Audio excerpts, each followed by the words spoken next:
नित पावन शिव महापुराण की कथा संपूर्ण विश्व के कल्याण हेतु श्रवण करने का सौभाग्य प्राप्त हुआ है। बाबा देवाधिदेव महादेव की कृपा से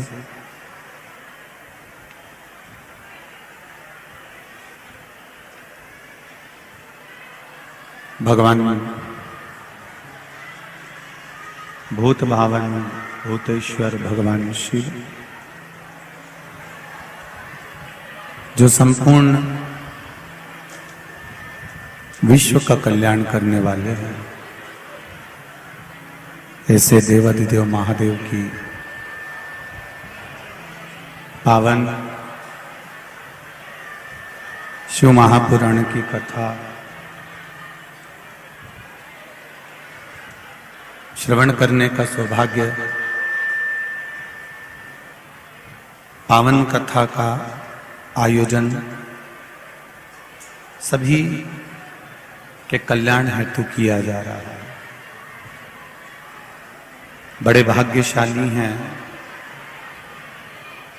आप और हम जो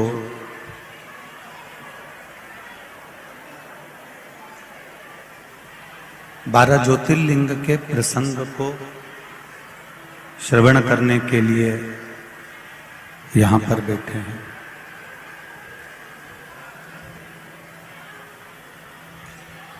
और जब तक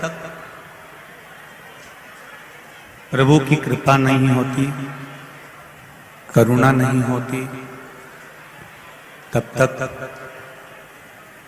भगवान शिव की कथा को श्रवण कर पाना बहुत कठिन है।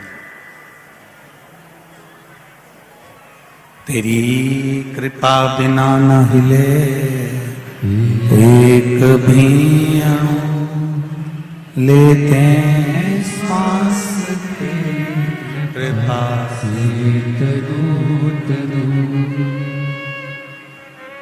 बखान क्या करूं मैं राखों के ढेर का, चपटी बबूल में खजाना कुबेर का।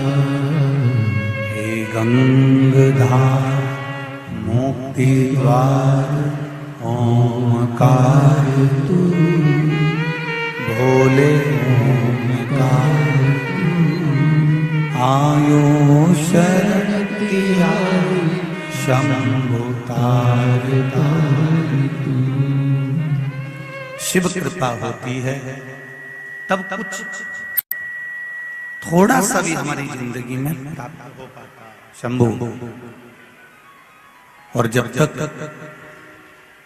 उसकी कृपा ना हो, एक कदम भी हम कहीं चल नहीं पाते।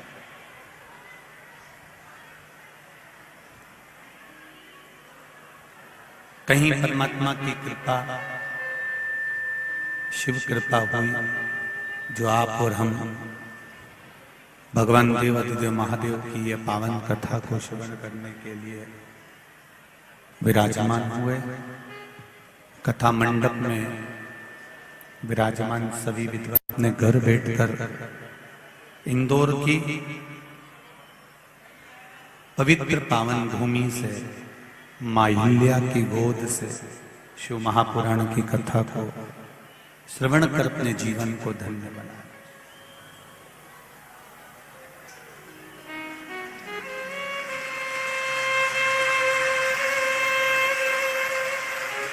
बड़ी मुश्किल से कहीं परमात्मा की कृपा से ये योग लगा है, जो इंदौर में एक नंबर में कथा श्रवण करने का सुख प्राप्त हो रहा है। चोंगे जैसी आवाज आ रही है तो थोड़ा ठीक लगा।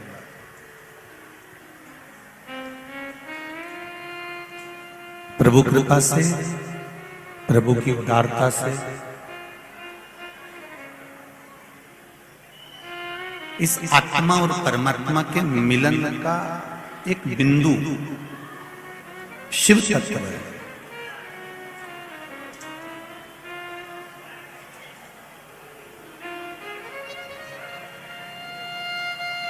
मान लो मानव का शरीर मिल भी गया, मानव की देह प्राप्त हो भी गई,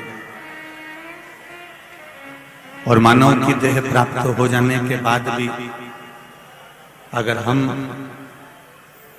परमात्मा की अविरल भक्ति को प्राप्त नहीं कर सके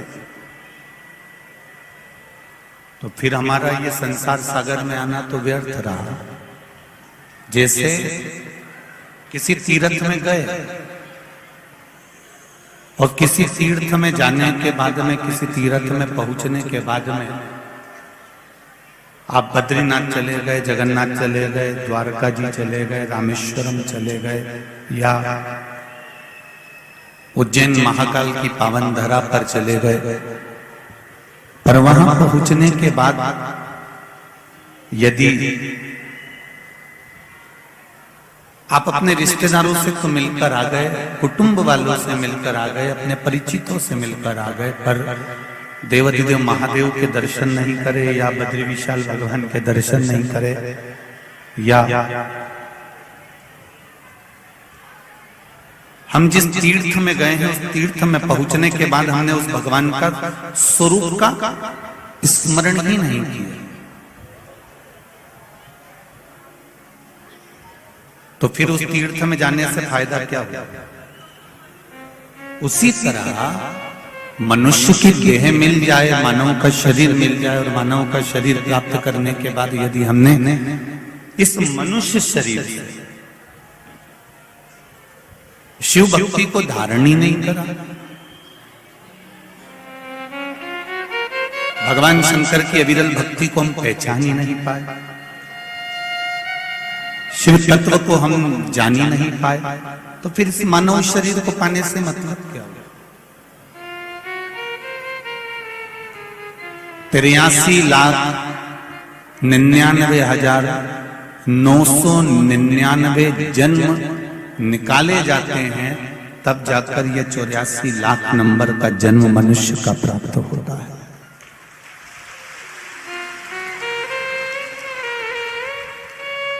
तिरासी लाख 99,999 जन्म निकलने के बाद यह मानव का शरीर मिला।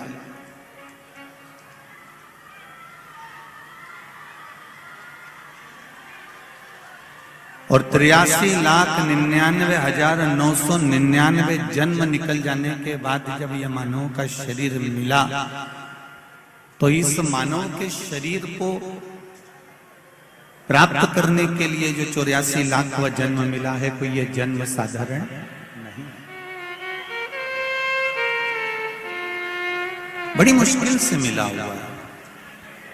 मैंने तेरे ही भरोसे ओ बाबा, तेरे ही भरोसे हवा बिच उड़ती जावांगी, बाबा डोर हटो छड़ी ना मैं कटी जावांगी, भोले मैं तेरी पतंग, शंभू मैं तेरी पतंग।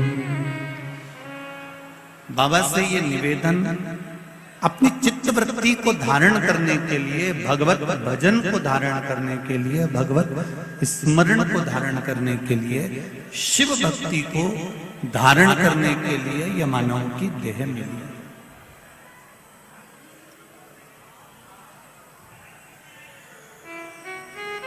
और यदि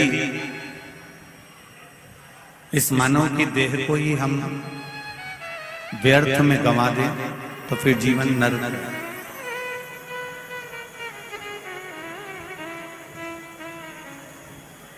पूरी जिंदगी निकल जाती है मनुष्य की यह जानने के लिए कि हमारा जन्म क्यों हुआ है।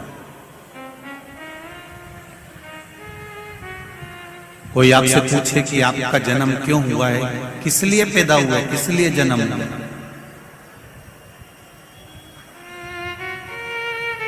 आपके और हमारे जन्म का कारण क्या है? क्यों मृत्यु लोक में आ गए? क्यों जमीन पर जन्म हो गया? क्यों पृथ्वी पर आ गए?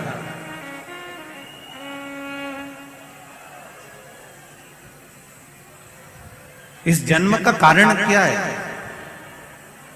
तो उसका दो कारण हमने पहले भी वर्णन किया शिव महापुराण में कि मनुष्य के जन्म का दो कारण है। एक पूर्व में किए हुए कर्म का भोग भोगने के लिए और दूसरा भगवान का भजन करने के लिए या गौ माता की सेवा करी है। किसी जिसको आप जानते ही नहीं, जिसको आप पहचानते ही नहीं, जिससे आप कभी मिले ही नहीं, उसको यदि तुमने एक लोटा पानी भी पिलाया है, उसका मुंह भी झूठा कराया है, तो ये निश्चित है कि हमारा जो जन्म अगला मिला है, इस जन्म में हमें भी कोई ना कोई सुख अवश्य प्रदान करेगा। ये निश्चित है।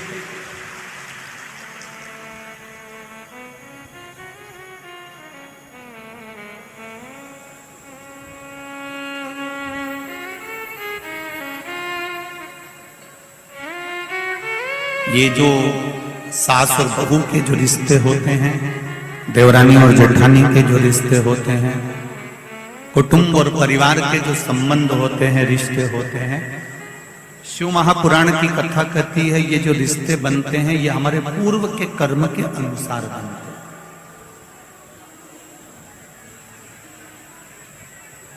हमने किसी को साथ दिया है, हमने किसी की सेवा करी है, हमने किसी को एक पल के लिए भी अगर अच्छा करा है, तो ये निश्चित है वो हमारी बहू बनकर हमारी सेवा 24 घंटे कर देती है। अगर हमने पूर्व में कर्म किया, अगर हमने अच्छे कर्म किए और अग्रण्य हुए हैं तो उसका फल हमको जरूर मिलेगा। और यदि हमने पूर्व में जो कर्म करा है, पूर्व में अगर किसी का बुरा करा है, तो निश्चित है कि आज हमें भी बुरा ही मिलेगा। इसको आवाज आ रही है, इसको बंद करवा दो। पूर्व के कर्म का हमें भोगने को मिलता है। इसलिए आपको बारंबार पहले भी कहा, मत बुरे कर्म कर बंदे वरना पछताएगा, भगवान की आंखों से तू बच नहीं पाएगा, तू बच नहीं पाएगा। अरे ओ अज्ञानी मत करना दानी, तेरे कर्म का फल भी तू ही पाएगा, जैसा किया तूने तेरे आगे आएगा। मत बुरे कर्म कर बंदे, मत बुरे कर्म कर बंदे, वरना पछताएगा, भगवान की आंखों से तू बच नहीं पाएगा, तू बच नहीं पाएगा। अरे ओ अज्ञानी मत करना, अरे ओ अज्ञानी मत करना। अपने मन को, अपने चित्त को, अपने स्वभाव को, अपने हृदय को, अपने को स्वयं ही संजोना पड़ेगा। कोई दूसरा सुधारने वाला नहीं मिलेगा, ना दूसरा कोई सुधार पाएगा।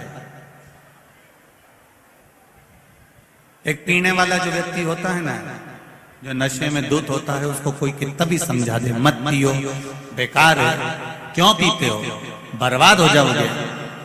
पीने वाले व्यक्ति गटर में पड़े होते हैं, नाली में पड़े होते हैं, बेकार है। अब कितना भी समझा लो, उसके समझ में नहीं आएगा। समझ में कब आएगी?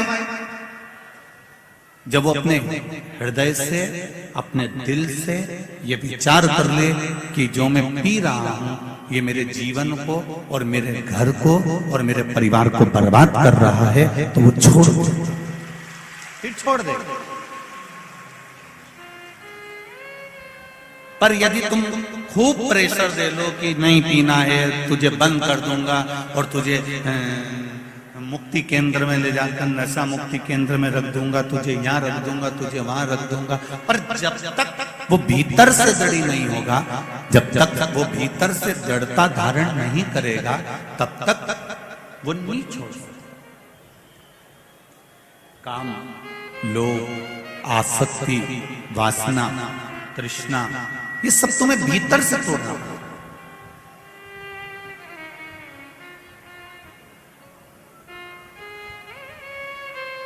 अभी कथा में आए हो, 2 बजे कथा चालू हुई, तुम सुबह 8 बजे से कंगी पार्टी कर पूरा के तैयार